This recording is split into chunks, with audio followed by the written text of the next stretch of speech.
Today, we're looking at a green ink by KWZ, their green number 2. Now, as always, there's timestamps down below so you can skip around, but if you've got the time, I'd appreciate you checking out the entire video. Also, down in the description, there's a link to the playlist for all of the green inks here on the channel. Welcome back. I'm an ink guy. Now, we start out with the 3 standard writing samples done on Clairfontaine, Tomoe River, and Rhodia paper.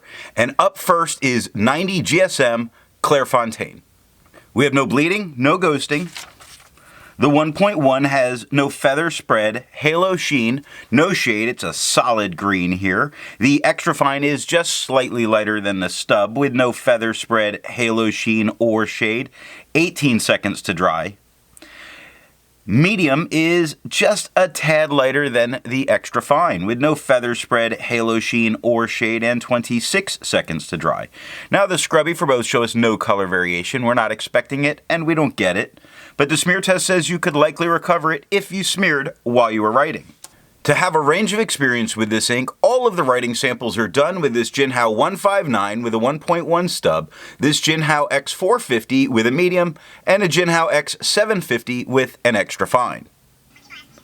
Then a Viscosity Van Gogh with a medium nib is inked up, used for a day, and used to take the notes for this video.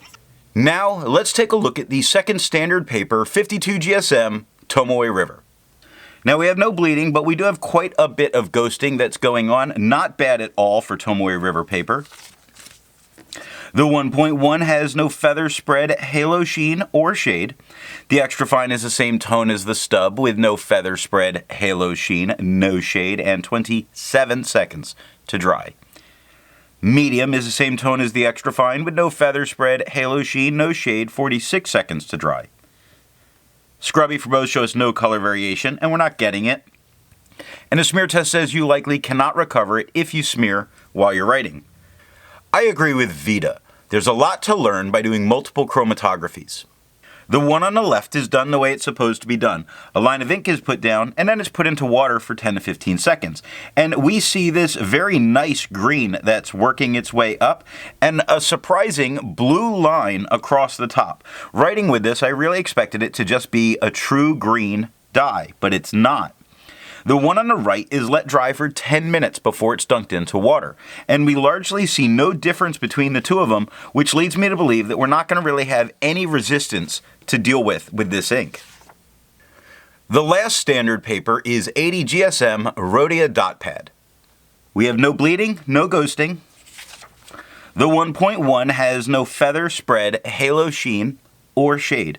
The extra fine is a tad lighter than the stub, with no feather spread, halo sheen, no shade, and 19 seconds to dry.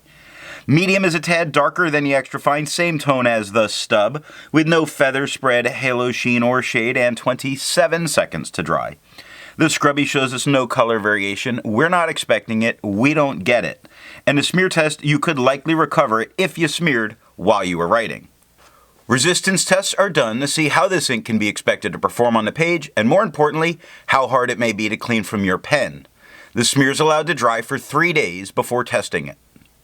Looking at the highlighter, it has a pretty fair performance. It does have a slight bit of spread, but no real blowout. It does make me feel safe to use this in a note-taking situation. Water, we see, is reactivating and lifting it off the page. In the upper right area, you see some of the white of the paper coming through. Pen Flush does everything that water does and a bit more. It's working quite a bit faster at getting all of that ink off the paper. And the 1/3 bleach solution completely removes it from the paper. Now, it only took water to get this out of my pen. The additional writing samples are done on different paper that changes from video to video. Here, we're going to take a look at Levenger paper. We have no bleeding, no ghosting. The 1.1 has no feather spread, halo sheen, or shade. The extra fine is the same tone as the stub with no feather spread, halo sheen, no shade, and 11 seconds to dry. Medium is the same tone as the extra fine with no feather spread, halo sheen, or shade, and 18 seconds to dry. Now the scrubby for both show us no color variation, and we're not getting it. In the smear test, you could recover it if you smeared while you were writing. For the inks tested, the average viscosity was 2.5, with the realm of normal being from 2.1 to 2.9. KWZ's green number 2 has a viscosity of 2.21, making this normal. There's a link to a video down in the description for if you're interested in how the viscosity is tested or how the bell curve is made. Now let's take a look at TWSBI notebook paper. We have no bleeding, no ghosting. The 1.1 has no feather spread, halo sheen, or shade. The extra fine is quite a bit lighter than the stub with no feather spread, halo sheen, no shade, and 12 seconds to dry. Medium is just a tad darker than the stub, with no feather spread, halo sheen, and no shade, 20 seconds to dry. The scrubby for both are showing us no color variation, which we don't get, and the smear test, you could still recover this if you smeared while you were writing. For the inks tested, the average dry time was 17 seconds, and the realm of normal was 13 to 21 seconds. KWZ's green number 2 has an average dry time of 21 seconds, putting it right on the edge, but still normal. The last paper we're going to look at is black and red notebook paper. We have no bleeding, no ghosting. The 1.1 has no feather spread, halo sheen, or shade.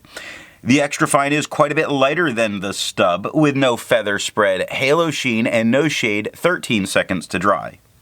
The medium is a little darker than the stub, no feather spread, halo sheen, no shade, 19 seconds to dry.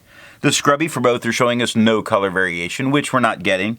And the smear test, this is a maybe, but I do not think you would be able to recover it if you smeared while you were writing.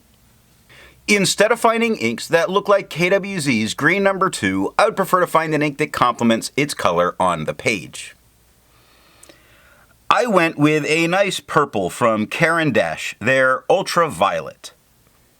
Now, if you'd prefer a different complement color, down in the description are links to different playlists sorted by color. So what do I think of KWZ's green number 2? This is a thick ink, like many KWZs. That means that there's not much shading. It has time to level out before it completely dries. The tone is okay, but not the perfect one for me, though it's a great solid green. I have managed to use up half a bottle so far, so I must not hate it. But still not an ink I run to use. So what nib and pen will give the best writing experience with this ink? I haven't found a pen that has really significantly changed its performance. And so I see this really as a dealer's choice. It's such a solid, consistent performer. I hope you got something out of this video, and tomorrow we're going to take a look at Roher & Klinger's Document Brown.